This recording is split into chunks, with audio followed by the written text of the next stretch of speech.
What's going on, guys? It's Logan. It's EJ. Welcome back to SwampCast. We got a little, mini episode, mini pod, whatever you want to call it, where we hop in and we talk about the 2025 National Championship game between the Notre Dame Fighting Irish and the Ohio State Buckeyes.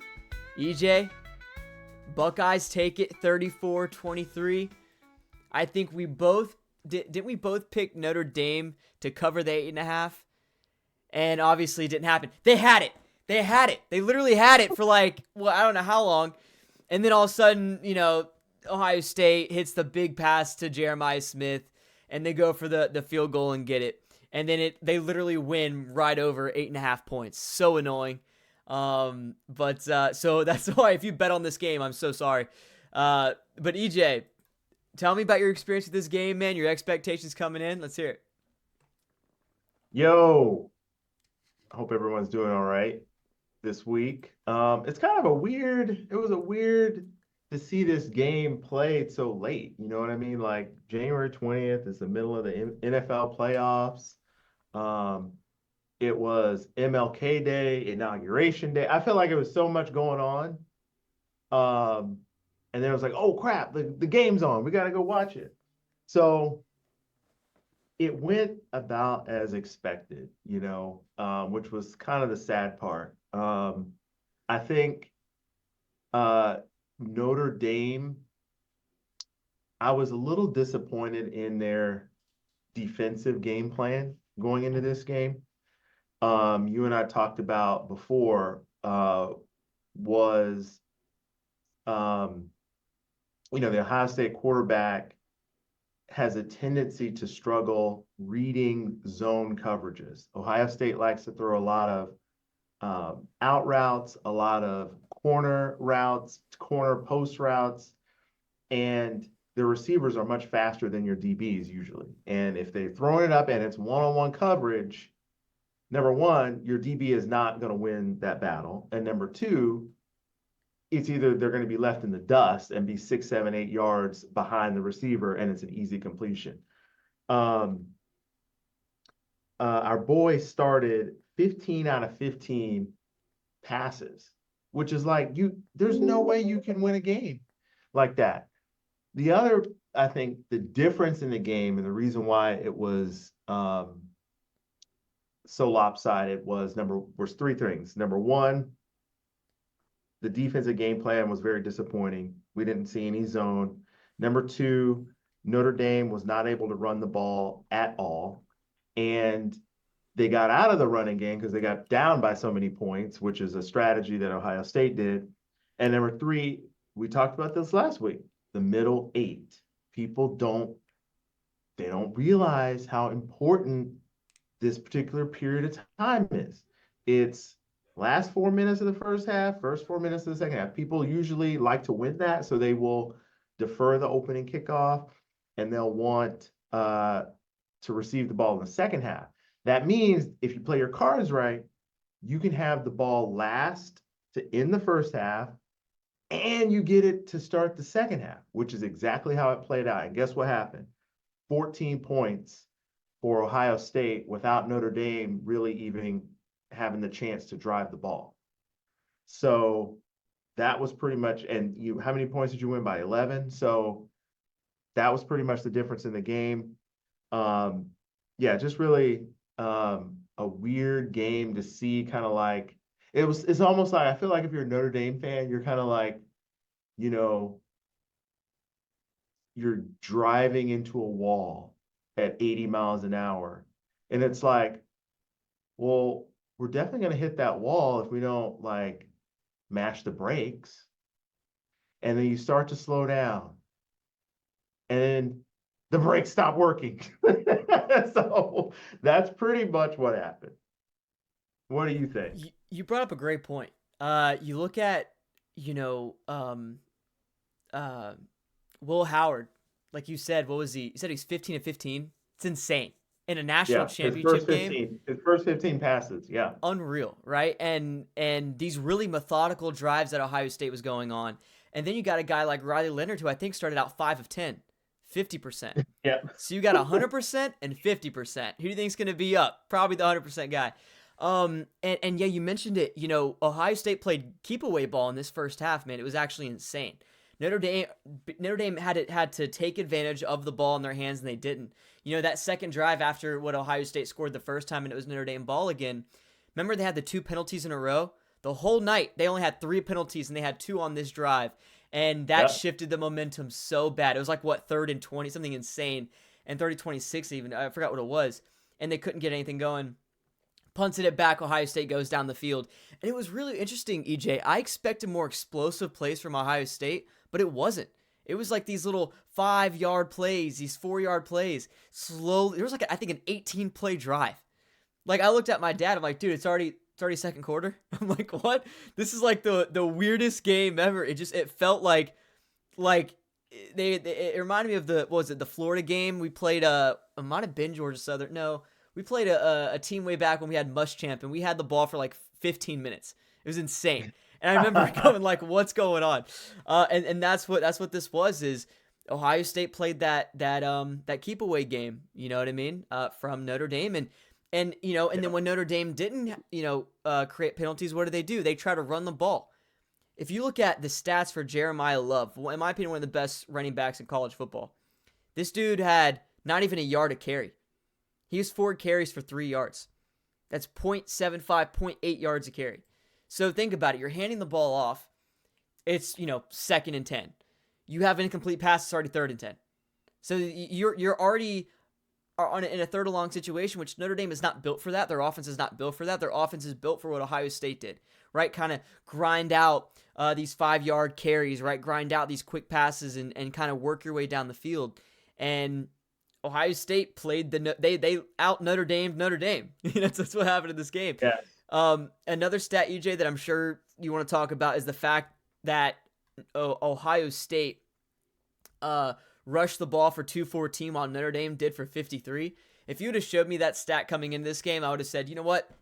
That's Ohio State won this football game, because Notre Dame is a running team, right? I mean, look at Riley Leonard. He had 8 carries on the first drive, right? And when I saw that and I was like, wow, they struggled to even get a touchdown with that, I was like, this might be a long day for Notre Dame, because you're not going to be able to run your quarterback 8 times in one drive. I think it was 9 even for the touchdown run. Something insane.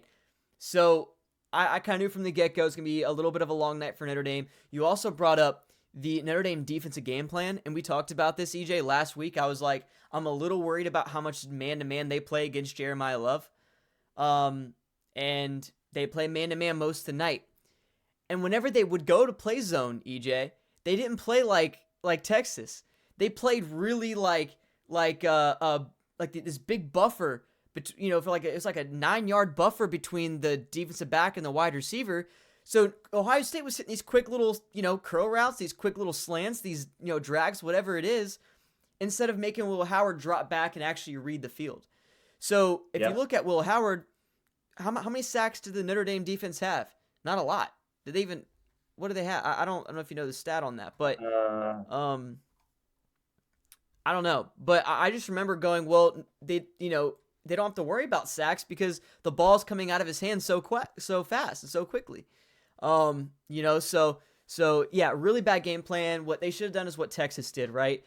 You have these linebackers dropping. They have these defensive ends also kind of pulling back and dropping into coverage. And Will Howard had a really, really tough time navigating that in that Texas game. And for some reason, Notre Dame, I thought Marcus Freeman would try to implement a little bit of that, and he didn't. He kept playing this really soft zone and let Ohio State and Will Howard pick him apart, which, by the way, Will Howard is most comfortable with. You put him in a game manager situation, which is what he is, instead of taking him out of that.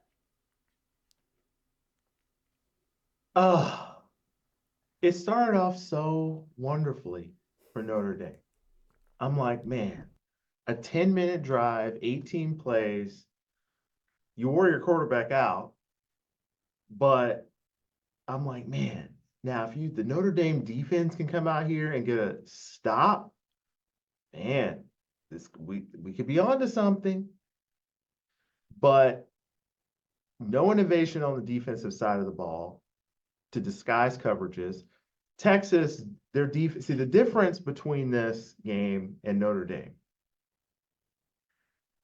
Texas can get pressure and stop the run with their front four, which allows you so much more flexibility in disguising coverage with 7 guys, bringing blitz, zone blitzes.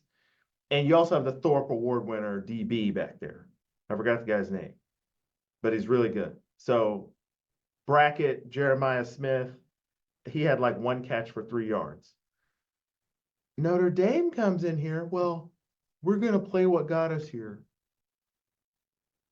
Okay, that's not going to work, people, because first of all, the front four was just blown off the line every time. They couldn't get any pressure. Ohio State, Will Howard, when they actually did cover, he was like, oh, I forgot. When I was at Kansas State, I can run. And he ran every single time and got a first down. 17 out of 21 passing. You couldn't force more than 4 incompletions. And the incompletions were like a drop pass. They weren't even like you really did anything special. The other thing is offensive innovation for Notre Dame. The first drive, I think Ohio State is they pretty much play kind of like our defense, which is the first drive, we're just going to come out with a base defense and see what your game plan is, right? And it a lot of times it results in the other team being able to drive down there and score. Usually Ohio State's good enough to stop you, and then it gets really ugly after that. Notre Dame scored the first drive. Florida, we're not good enough to actually stop the other team, because a lot of times in the first games the team was actually like drive down there and score on us. And I'm like, and then later in the game is when we start to get pressure and create turnovers. Notre Dame, they were not able to disrupt the Ohio State offense in any meaningful way other than taking away deep down the field shots that otherwise probably were wide open. Everything else was like an all-you-can-eat buffet.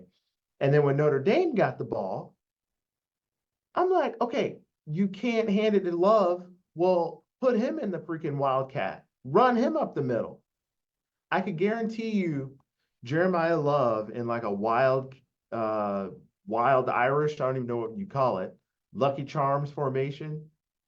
Put him in that and pound him up the middle, and maybe we get 3 yards. Maybe we get 4 yards. Maybe makes a man miss. The other thing that was so brain dead dumb in this game, okay, like brain dead, you got to be a 3-year-old to come up with this. The fake punt. Okay, now, when was this fake punt? Because I was it the second half or first half? I believe it was second half, because it was it 28 to, I think Ohio State had 28 points at the time. Okay, all right. You decided to fake a punt. You might as well, like the billboard with the pictures that have these funny pictures. The guy. It might as well said on there, we're about to fake the punt. The commentators call it out. Kirk Herbstreit was like, hey, the backup quarterback sitting right there. He's never in this formation. Well, they actually could have converted if the guy actually caught the ball. He dropped the ball like the Ravens. Ugh. Which was painful. But here's my thing. If you're going to fake the punt and that's your play call, and they knew it was coming, you might as well ran a regular play on offense. Like, why didn't you just run a normal play? Like, I'd much rather have Riley Leonard throwing that route to your number 1 receiver, as opposed to like your backup quarterback now has come in, he's cold, he doesn't know how to throw the ball, and then I don't even know who they had out there trying to catch the ball. Just run a normal play if you're going for it. So I was kind of like, that was not a great. Marcus Freeman had a great coaching job against the Georgia game, not so much in this game. Yeah, that one was that I said the same thing. My dad said the same thing. He's like, why are you just literally go out there and give it to he can run the ball. If they were having success with him running the football, let him just get the ball, put the blockers in front and push forward. But no, they didn't do that. They tried to get pretty. Um, I totally agree. I think fake punt should only be used in situations you're not expecting it, right? And in a situation where you're down by like 4 scores, or like I think it was 3 scores at this point, I think they were almost done with the third quarter. It's like, and it's 4th and 2. You kind of know you're going to go for it at that point. So I'm not a big fan of fake punts. I totally agree. Get in there, run a play that, a 2-point conversion play or something that you know is going to get you a few yards guaranteed. Yeah. Also, I just looked at it. Jeremiah Love, you mentioned, only had 6 touches this whole game. Huh? And he was like, "Oh, I feel as good as I've ever felt." Yeah, it's unreal. Yeah, the coaches said that. Like, yeah, he's felt the best he has all postseason. I'm like, well, this postseason he had like a 98-yard run against Indiana. So if he feels as good as he felt in that game, why is he not getting more touches? So yeah, dude, unreal. And you mentioned too the lack of creativity from Notre Dame's offensive game plan. I agree.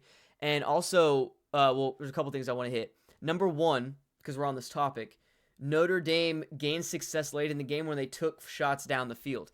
They had a couple really good plays down the field, throwing the football, which we talked about that, EJ, in the past few games. Look at Penn State, right? When they finally started getting momentum, it's when they were forced to throw it a little bit more and take some shots deeper. And that usually opens up the run.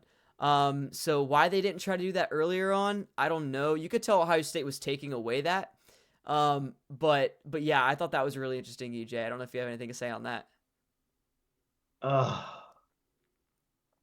Yeah.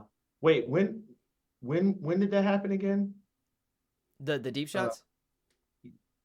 um, yeah, I was trying to think of like when they attempted, because I don't think they attempted any deep shots when the game clearly turned in Ohio State's favor. Um, and I mean, maybe it's not there. Maybe, Riley Leonard didn't have enough time, but I still think in that point in the game, when the game's still technically within reach, you've got to, okay, you're down 14-7. To me, go deep at that point, because what you're going to signal to Ohio State is, okay, they're at least attempting to stretch the field. So let's back it up a little bit more. And then it may open up a little bit closer to the line of scrimmage. When you get late in the game, which, I mean, they came back and made it close, and now all of a sudden you're trying to throw the ball. Now it's a more of a high risk situation. You can throw interceptions, you can get sacked. He got sacked several times. And it's too little too late at that point. You should do it when you have time. Then, when Ohio State went up 14-7, I don't understand why we didn't have a sense of urgency. I know we're like preaching like we're Notre Dame fans here, but I mean, we picked Ohio State to win, just not cover, and they ended up covering. But anyway, yeah, we were going for Notre Dame because this was a great story. The Irish. The thing is, Ohio State just was a superior team athletically on the line of scrimmage. That was ultimately the difference of the game. Will Howard is a more accurate quarterback throwing the ball deep down the field. And it also helps that he's got 3 first-round receivers to throw to. That ultimately was the difference of the game. I think the investment Ohio State made, not only in their players, but in the coaching. I forgot the name of the defensive coordinator, but I think he came from Oklahoma State. Yeah, And Jim Knowles. Jim Beyonce Knowles. This guy is great. Okay. Ohio State's defense plays really well. Oklahoma State's defense was really good last year. Like, they didn't have the talent that you have on Ohio State, but They were always in position. They always had the plays always looked like Oklahoma State was in the best position possible to defend the opponent's offensive play. And now you put that on a team that has way better talent, you get the results that you're getting. Other teams that have these elite offenses can't score on you, which is crazy to me. But anyway, it goes back to, um, you know, why does Michigan always play Ohio State close, even when Ohio State looks like they're the better team? I thought Notre Dame would draw a lot from that because Notre Dame is similar to Michigan in a lot of ways. They just didn't do it. Great point. It's a great point. Yeah, no, you brought up a great point with Jim Knowles, a guy which we talked about, EJ, about when we did the prediction. We were saying, man, this defense for Ohio State's so much fun to watch. What they do with Caleb Downs, he's just like, you got to know where he is. It's weird. It's a defensive guy that you got to know where he is at all times, kind of like what you have to do with Jeremiah Smith on the offense, right? Yeah. And that's why he's such a fun player to watch, because they play him everywhere all over the field. And then the other point I was going to get to, and you mentioned it, the offense for Ohio State. The play calling by Chip Kelly was really, really good in this game, man. And it's crazy because during the regular season, you saw games where they had really great play calling, games where they didn't. And I was like, man, they're on this whole time during the playoff, man. I'll be the first to admit. I think everyone kind of felt the same way, though. I was like, I'm waiting for this Ohio State this Ohio State team to have one bad game offensively when it comes to play calling and execution, because it's happened all throughout the season at different points. And I was like, are they going to be able to do it on the big stage? The place where they're notoriously known to not do it consistently. And now you got to play, 4 games in the postseason, however many. So I was like, I'm just waiting for it. And it never happened. So Chip Kelly, what a great play calling game from him. I mean, getting the ball out to his running backs on the outside, getting the ball into his playmakers' hands, whether it's Ibuka in the rushing game, whether it's Tate down the field, whether it's Jeremiah Smith down the field to win the game and put it away late on that 3rd and 11, which was insane. By the way, I heard Kirk Herbstreit mention it at the end of the game. Or no, was it Kirk? I think it was someone else. That deep shot to Jeremiah Smith was open on the 2nd down play as well. And so it's 2 times in a row where Notre Dame let him be one-on-one on the outside. Horrific if you're the defensive coordinator for Notre Dame, man, and Marcus Freeman. So yeah, dude, just great play calling by Ohio State. Something I noticed, and Notre Dame didn't have any answers. They tried some stuff, they couldn't figure it out. They did not get a lot of pressure on Will Howard, which is very interesting. Right. I thought that was going to be more consistent, and he just looked comfortable back there, while Riley Leonard was not comfortable, man. He had people in his face the entire game. So yeah, I think the story of this game was just Ohio State out Notre Dame. Notre Dame was more balanced. They had 200 plus yards rushing and passing this game, while Notre Dame wasn't able to even get over 54 on the ground. And I think when you're known for that, and your star running back, top 5 running back in college football, only gets not even a yard to carry, that's not going to equal success. No. And I like what you said about the play calling and execution, because Chip Kelly, I think, is a really great offensive coordinator. He's like NFL level offensive coordinator. And the reality is, you can design and know what plays that should work based on the defense that goes out there that you're playing against. It's just whether or not your offense is comfortable executing it. They feel like they played together long enough to feel comfortable with where everybody's going to be. And I don't know, it just seems like the play calling and the execution was really on the same page with Ohio State these 4 playoff games. I don't know if it just took Will Howard 4 months to figure out, where everybody's going to be. But Ohio State wasn't this dominant in the regular season. A lot of their games were pretty close. I mean, they blew out some. Yeah, and they had 2 losses.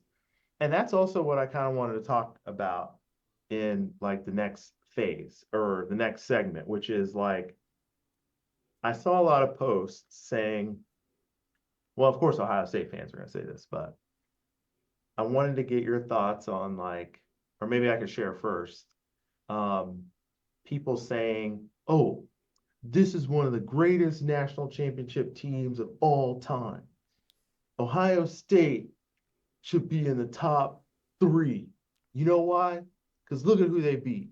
They had to beat, well, the first game was Tennessee, who was like a top 10 team. Then they had to beat the number one team, Oregon. Then they had to beat, wait, who did they have to beat before Notre Dame? Texas, Texas.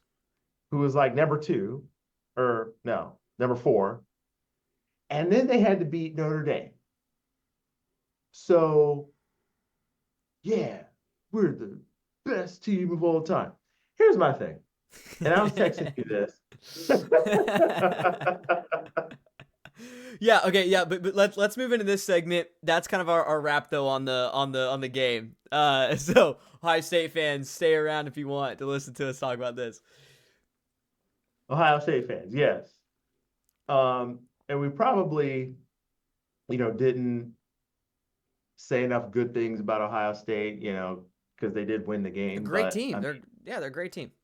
great team. But here's the thing. I can't comment on if this Ohio State team is the greatest national championship team ever because they're graded on a different, they were allowed to do something that previous year teams didn't do, right? So like to say Ohio State deserves to be recognized would mean that you'd have to go back and look at all the other teams that were excluded from the playoff, including the 14 playoff from the previous 10 years and the BCS outside the top two, and say, was there a team outside of those rankings that probably could have gone on a similar run as Ohio State, but they messed around and fumbled the ball and lost a game in the regular season that caused them to get knocked out? Because if you think about it, Ohio State would not have made the national championship game if this was, we're just picking the top four, right? They got in because it expanded. And the thing that was so characteristic of all the previous national championship teams prior to this is the regular season was basically the playoffs for all those teams. Like you could not lose a game in the regular season if you wanted to win a national championship. And I went back and looked at like all the national championship champions, and at least in the last 20 years, and only one of them had two losses, and it was LSU in 2007. And that was an interesting, fun year because I think everyone lost two games that year. So Yeah. Somebody's got to go to the championship game. So, and the quickest example that I think a lot of people will remember would be 2023 Georgia. 2023 Georgia was number one the whole year. Okay, people forget about this. And then they fumble around and lose by a touchdown to Alabama in the SEC championship game. And so now they get kicked out from number one all the way to number 6. Yeah. And so they don't even get to go to the championship. So if you had the 12-team playoff last year, Georgia is probably the team that is capable of doing a similar run to Ohio State last year that Georgia did this year. Now, I will agree that Michigan team last year was great, but let's be real. Their game against Alabama, that was really the national championship game, and that could have gone either way. Like Alabama was really controlling that game the whole game, and then like you don't get a 4th down or 1 yard or something like that, and you have to punt it back, and now Michigan goes all the way down and scores. So, and then you go to overtime. So I say all that to say, we can only judge Ohio State based on this year moving forward. And now we know that you can go out there and you can remake a roster in 1 year. You can probably go out and and this is why Billy Napier needs an offensive coordinator. Can we talk about that? Ryan Day is a freaking offensive coach. He's a freaking offensive coordinator. He worked at University of Florida. That was his first job with Urban Meyer. And he went up there to be the offensive coordinator with Urban Meyer. So if there's anybody who doesn't need an offensive coordinator, it's probably Ryan Day. But you know what Ryan Day did? He said, you know what? They're telling me I can't beat Michigan. So I need to hire an offensive coordinator. And so what we're going to do is we're going to go hire one of the best offensive coordinators in the country. And you know what happened? They go all the way. It's a great point. And look at what we're doing. We can barely, okay, you talk about the middle eight. Billy Napier. I don't even think you can count to 8 when we get to the middle 8 because we are terrible. First of all, when you defer the opening toss and you win the opening toss and you say, yeah, we don't want the ball. We want to defer. You know what you need to do, Billy Napier? And I need to count this, and we're going to do this on the next podcast. Count the number of times we actually got a first down when we got the ball to start the second half versus how many times we had to punt the ball back to the other team. When you defer, I'm going to need you to come out with a plan in the second half to actually score the ball, okay? Like Ohio State. Yeah, we defer the ball. What happens? Bing, bang, boom, touchdown, game over. And then what happens? Yeah, we defer. Not only do we not score to start the second half, we let the other team run down the field like a damn treadmill and score. So, Billy Napier, you need an offensive coordinator. Go hire. This is why I was saying Scott Frost, but they were too slow, and now he's back at UCF. You need a guy who's been a head coach, who's like an OC, who knows, who can look at the big picture and the specifics. I'm telling you, you get somebody. If you had Chip Kelly, who knows where we could be national. We could be dominating people. We need something like that. Sorry, that was my rant. No, I agree with everything. That's a great point for an OC though. With getting Chip Kelly, like you said, Ryan Day, offensive coordinator, successful offensive coordinator, won titles, and got trophies under Urban Meyer. So yeah, the fact that he still went out and got Chip Kelly and gave full. Hey, because Chip Kelly's not going to come in and be a co-offensive coordinator. He ain't doing that. Exactly. He's like, hey, you take full control. You do you, man. I trust you. And why Billy Napier didn't go and get Scott Frost and do the same thing is beyond me. And I'm interested to see. I know because we can kind of touch on this. We posted on our Instagram, but we got Joe Luke back and some other coaches, which is great. So I'm still interested to see if we get an offensive coordinator. Now that the season's fully done, right? Season's fully over. College football season's done. So if it's going to happen, it's going to happen soon, probably within the next month. I'm very interested to see what, because then after that, you got to start worrying about the transfer portal. Because when's the next transfer portal? Isn't it in? It's in the spring, like right after spring ball. So maybe like mid-April going into May, sometime around there. So you need to figure that out now, basically, and get an offense coordinator now, so you can start pitching to guys in the transfer portal. So yeah, it'll be interesting. But that was a great point by you, and yeah, I don't know if I would say this is one of the best teams of all time. I think that it's a great argument. They had to go through more teams or whatever, and they've played the most games out of any team ever in college football history. But like you mentioned, that Georgia team last year, in my opinion, EJ wins the national championship. I'm saying it now. Like, it's going to happen. Because don't you remember 2 years prior to that, I believe, when Georgia lost to Alabama in the SEC championship and then beat Alabama in the national championship? Exactly. So, like, it's happened before.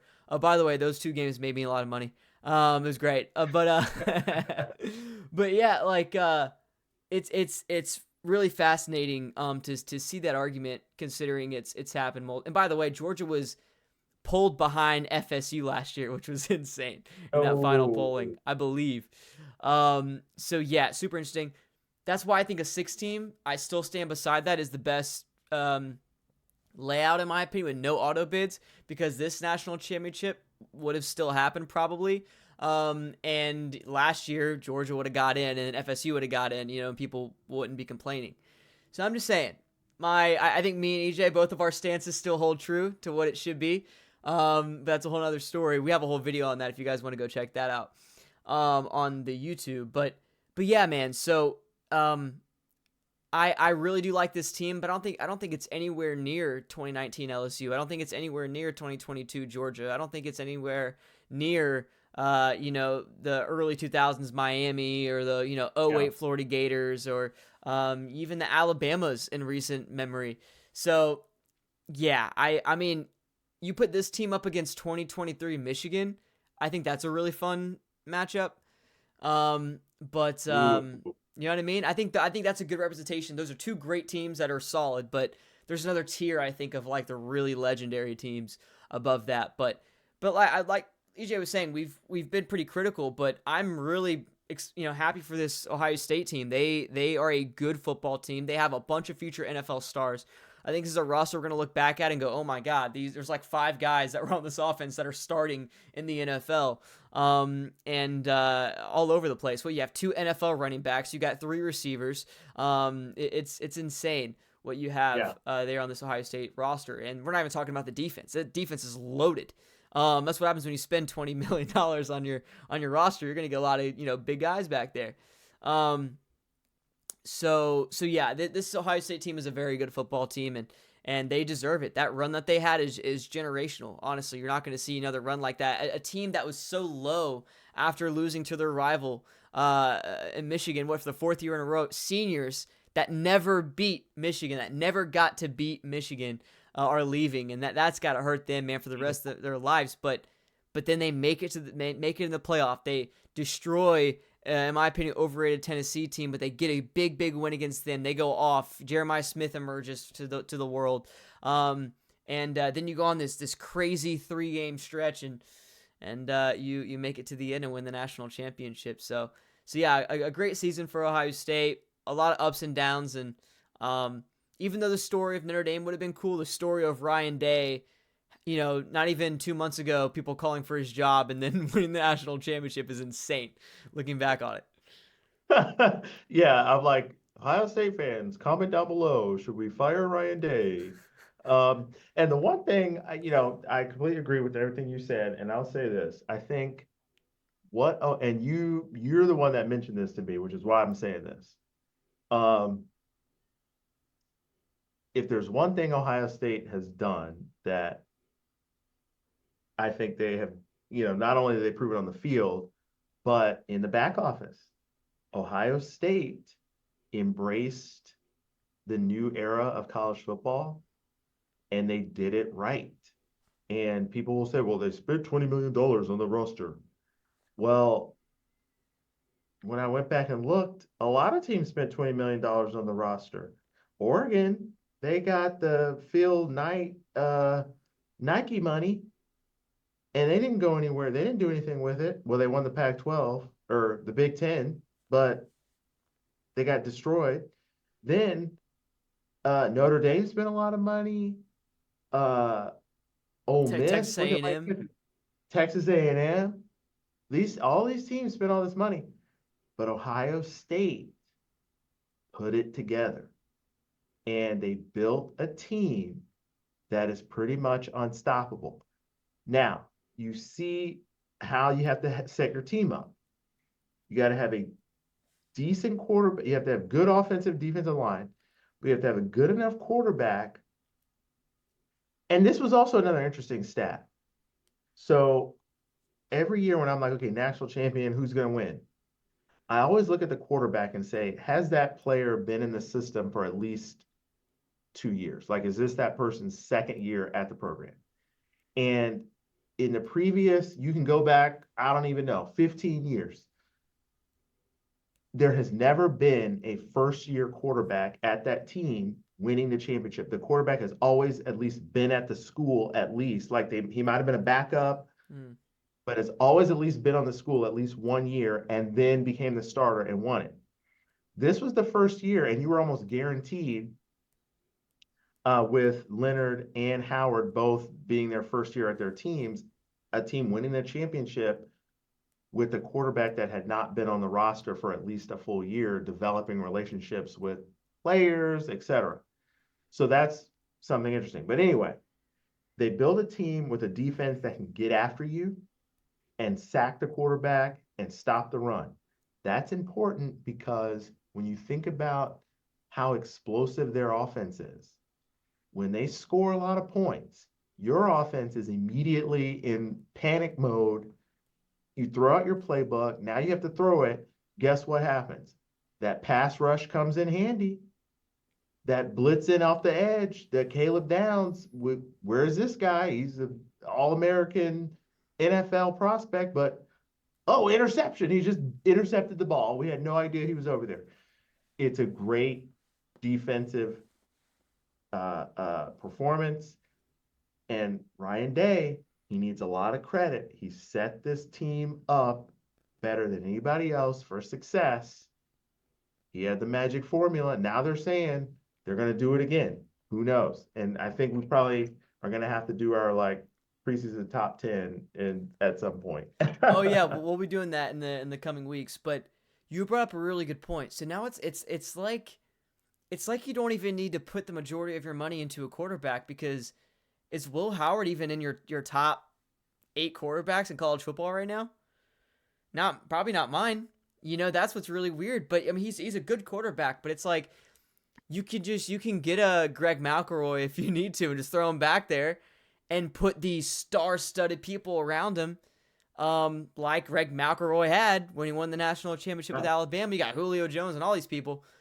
And if you could just put your money into that and get like you said, build the trenches first, and then build those star receivers and these star linebackers and pass rushers, and I think you're good. So we're at a really weird point right now in college football, EJ, where it's like we're a fetus right now, right? We got born again, and it's just like we're trying to figure out what the new.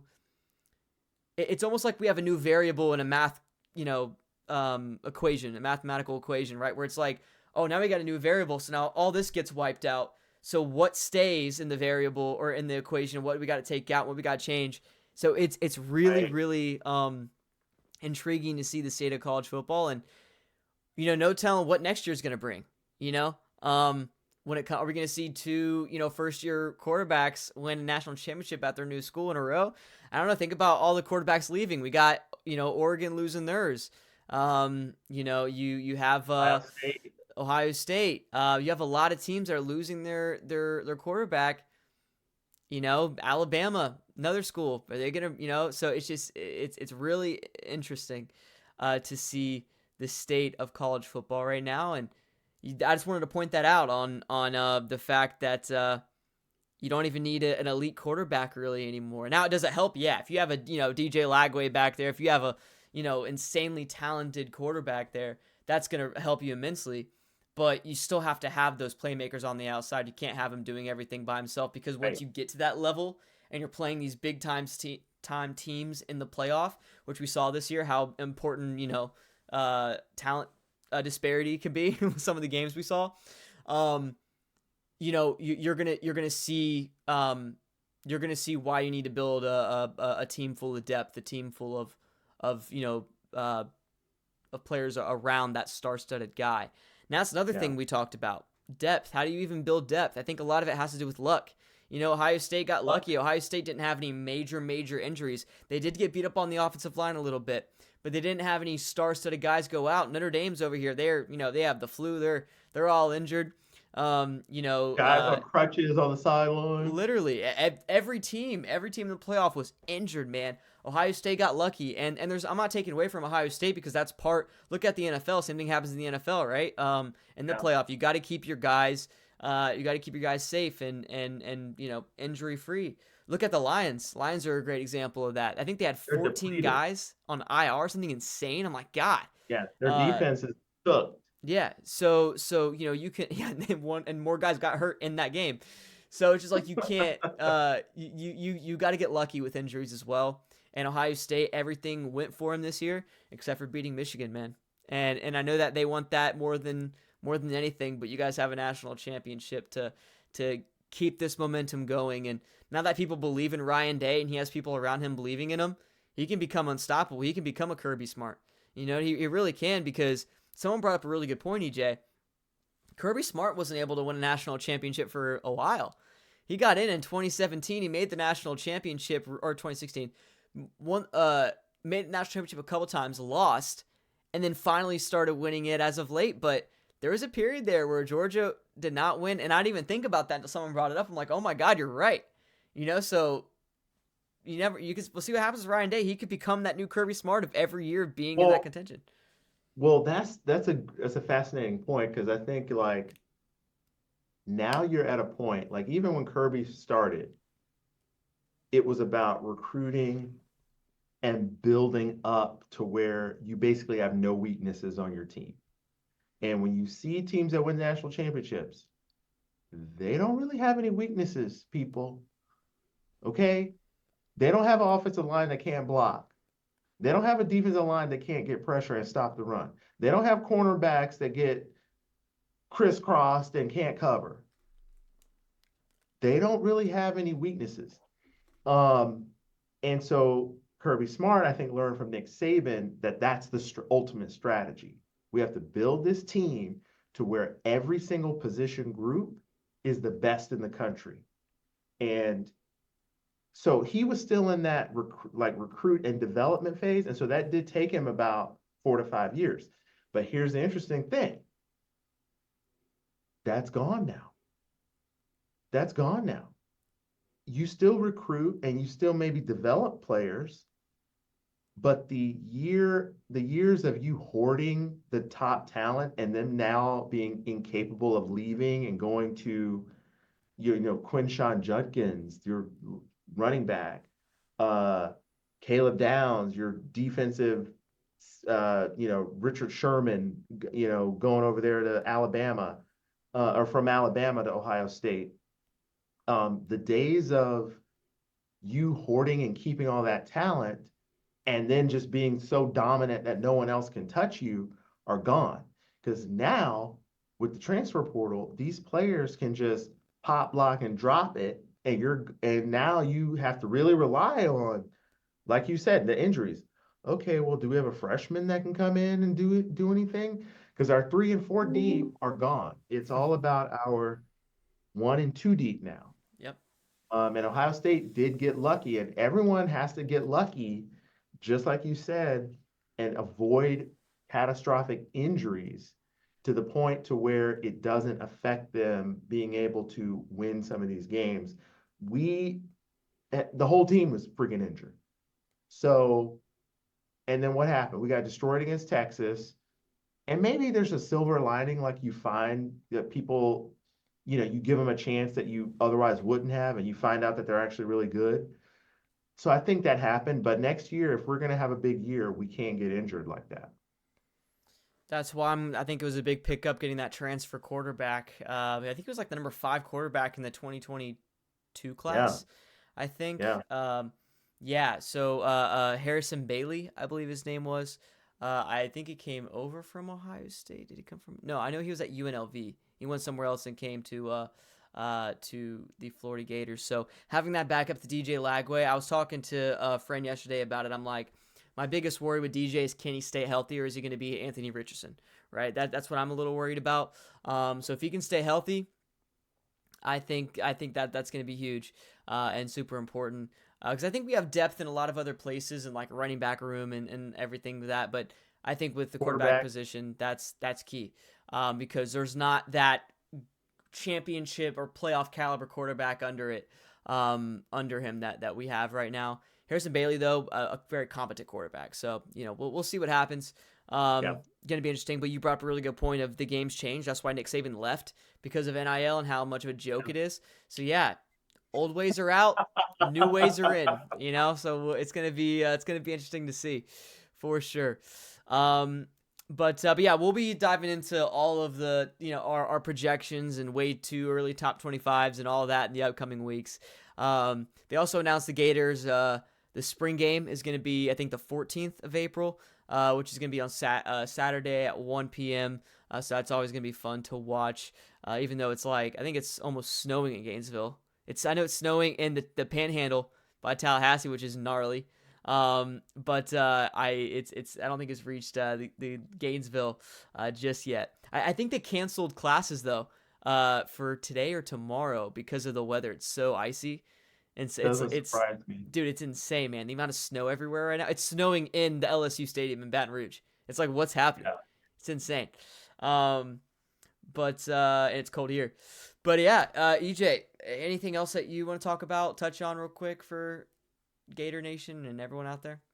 Um, I mean, I guess basketball. I mean, we did a pretty good job rebounding from the loss to Missouri. Um, but the bottom line is, so we lost two games by a combined 7 points, Mm. and we had 23 missed free throws in those two games. So I don't know what it's uncharacteristic, but we get to the line in these close games and we get cold feet, can't make the free throw. Right. So, I think we still are on deck to having a really good year. Um, a lot of people want to know, well, how did Missouri beat us? I felt pretty bad about that game because there's three things that can beat this Florida Gator team this year. A team that, number one, shoots the ball really well. So they're like 49% or greater field goal shooting. They're big and physical and can stop us from rebounding. The game was even rebounding. We're the best rebounding team in the nation. And then number three, they have a really funky, disruptive defense where they steal the ball from us because we don't really have a true point guard. Walter Clayton isn't a true point guard. Right. Missouri had checked all three of those boxes, which is why I'm kind of like, this is going to be a tough game. Now, the game against Texas, they only had one of those, and we dominated. This game against South Carolina that we have, they only have one of those check boxes. I don't think they can score enough. They're going to force us to miss a lot of shots. And if we're just on our game and can out rebound them, we should be able to beat them pretty easily. But then we also have to play the lovable fighting Mike Whites, who everyone hated Mike White. They said he didn't win enough. So now he's at Georgia where they appreciate him because, Georgia was complete trash in basketball. But now he's got them like they acting like they're a tournament team. So we got to play them twice. Um, that'll be an interesting game too because they are very similar to Missouri in that they can be very disruptive on off defense. They can rebound. They don't shoot as well as Missouri. So that is where we can potentially beat them. Mike White So coming back to the dome. That's gonna be interesting. he's 0-5 versus the Gators Okay. since he left and went to Georgia. Lost three times to us last year, including once in the SEC tournament, and then went 0-2 in the first year. So Golden's 5-0 versus Mike White so far. So hopefully we can make it 7-0 this year. Yeah, that this Um, stretch that we have with Tennessee coming up and Auburn, Mississippi State, it's gonna be interesting. Yeah, and we lost the game to Missouri, which screwed my projections of us being 9-0 at home. So that just means we're gonna have to steal one of these road games. So Hmm. we got a road game against Tennessee, Mississippi State, Alabama, Auburn. Those are four games where I was kind of like, we can afford to lose. But now we got to win one of those because to get to 13-5 in the SEC, which is I think where you're gonna have to be to at least be second place to Auburn. Um, we got to win one of those games now. So I think we can probably do it against Tennessee. Like Tennessee is a bad matchup against they cannot guard us 1-on-1. So a lot of people say, well, Tennessee was just in a funk. No, I just think they just player for player can't hang with us. And so if we go up there and all of a sudden forget how to play basketball, they can beat us. But if not, it'll at least be a game and we'll have a chance to sweep them. So Yeah. No, that's interesting. I think the Auburn game is going to be interesting. Like, obviously, a really, really good team, but from what it looks like is, they're beatable. I mean, they barely beat South Carolina. They kind of sneak past Georgia. Texas puts up a good fight. So that, I mean, obviously we're at Auburn, which is rough. But that's another interesting game to kind of look out for, and I think we could be competitive there. Yeah, I'm happy you brought that up because a lot of people, oh, Auburn's unstoppable. So their best player, Broom, got hurt. Mm. And the center, who's like, the guy looks like he can't really move that fast, but next thing you know, he's like freaking Michael Jordan in the ball. Yeah. So he's hurt. So he'll probably be back by the time we play them, but they've been having to play without him. And we do have what it takes to, if somebody's actually going to beat them, we do have what it takes. Like Georgia and South Carolina only have good defense. We have good defense and good offense. So Texas only has good offense. They don't have a good defense. So we have both. You got to have both if you're going to be like we're just talking about Ohio State. To beat them, you got to have a good offense and a good defense. Okay. Right. To beat Auburn, that's the same way in basketball. So we have that. So I think we can hang with them. It's tough playing them at their home court because the refs this year are kind of like breathing a foul, But who knows? Maybe we can hang with them. We'll see. It's gonna be interesting. Excited to see that. We'll definitely watch the game tomorrow. Gonna be fun. Yeah, I'm trying to think of any other news, Gator news. I don't think there's anything really going on. The portal, obviously, like we talked about, will be this spring. We'll be really covering that because I expect Billy Napier to hit some of the guys in the portal, especially if he's going to continue being offensive coordinator. We need some big names to come through, I think, because we're saving all this money, not hiring an OC. So hopefully we can push that toward NIL. EJ, anything else you want to say? That's it, my friend. I think for the future, maybe we can. A lot of people are coming out with their not so early, way too early top 25. So maybe you and I can figure out we're going to come out with the SwampCast power rankings for 2025 preseason, see how that happens. And then maybe one after spring too, because, after spring, you'll get some late additions. We can probably see what everyone looks like. Because like you said, who's Ohio State's quarterback? Who's Alabama's quarterback? Who's Oregon's quarterback? We know who our quarterback is, South Carolina, Tennessee, but Ole Miss, well, I think Simmons is probably going to be their quarterback. A lot of teams are trying to figure out who their quarterback is. And a lot of people, it's where Florida is in those rankings is kind of interesting because some people have us like number 8, I think was the highest. Whoa. Then another one had us like number 19. So I'm kind of like, oh, okay, where they put LSU? They put LSU like in the top. I'm like, okay, no. LSU is not going to be way up there. And they better not put them up there because they got Jack Pyburn, okay? What a steal, the legend Jack Pyburn. Well, yeah, Brian Kelly's teams are always overrated. You know what I mean? Preseason happens all the time. But yeah, no, we will definitely dive into all of that. So yeah, make sure you guys follow us on our Instagram. It'll be in the link down below in the description.